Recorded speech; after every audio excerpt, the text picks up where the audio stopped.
is happening, guys? It's your favorite 18-year-old realtor here.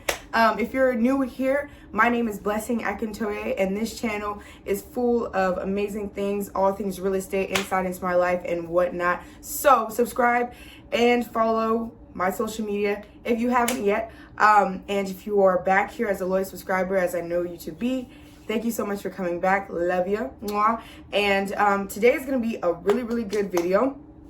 It's going to be a continuation of the home buyer series. Obviously, the first video was me just explaining the 10 easy steps to first home buying, but this is going to be me actually going in depth on every single step. So the first step today is going to be how much you can afford. So pretty much, a lot of people don't really know this until they really go to a lender. And going to a lender is amazing and all, but I'd rather you know how much to an extent you can afford before you go to a lender and waste your time. So I'm going to explain to you what you can do before you go to a realtor to figure out if you truly how to truly know how much you can afford. So stay tuned. All right, so the first thing is going to be figuring out your debt to income ratio. Now, figuring out your debt to income ratio is so easy, simple math, and basically that's going to be, so basically you're going to add up every single bill pretty much, bills that are consistent, like bills that are like for example, you pay cable $100 every month, like bills like that, not ones that change, such as like groceries and that vary. Don't count those, just count the ones that are, stable every month coming out of your pocket kind of situation, and divide that by your income, pre-tax income, and that right there will tell you your debt to income ratio. And your debt to income ratio is super duper important, just because if your debt to income ratio is too high, then lenders are most likely going to see you as someone who cannot complete who is most likely to default on their mortgage. And a mortgage is pretty much what you pay every single month if you finance, with a lender or with a bank, instead of paying cash or doing other options. But pretty much they're going to assume that you are not going to be able to stay up to date on your mortgage, and so they're not going to want to approve you for a high amount, if that makes sense. And if you have, the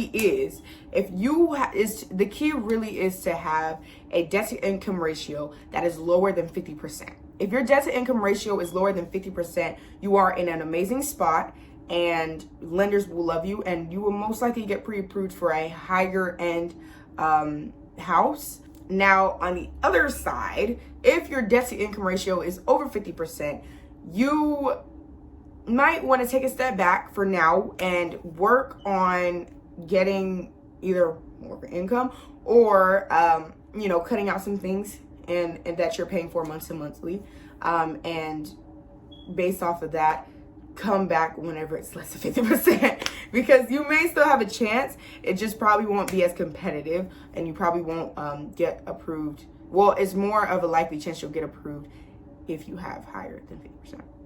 I mean, lower than 50%, not higher. Now, obviously, this next one is going to be one that a lot of people know, and it's simply your credit. Your credit is super duper important. You can usually check this on your own before you go to a lender, so you can kind of have an idea as to even what you can possibly afford. Now, this is what I will recommend.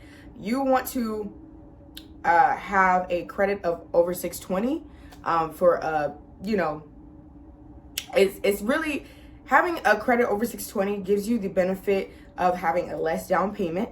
May not really do much for you on the interest rate part, which is why I usually do recommend for people to have over a 740. If you have over a 740, you get the best of both worlds, which is you get a lower down payment and you get a lower interest rate, which is always amazing. So having a credit of over 740 is very beneficial. So these are ways you can know what you can afford. All right, guys. So that is pretty much how you can kind of know how much you can afford. It's pretty simple, pretty easy stuff. And obviously in the next video, I'm going to be discussing more about getting pre-approved, the lender situation, and how you're going to arrange your down. Actually, no. the next video is going to be about how you can arrange your down payment, and basically being prepared for a lender, essentially, so you are ahead of the game, because that is the point of the series, for you to either be ahead of the game or to just get help in the process. Remember, always, guys, questions down below. I am all ears and I will answer to every single one. And if you haven't yet, please subscribe and, you know, like as well. And if you want, again, an insight into my life, or if you just want to keep in contact with me,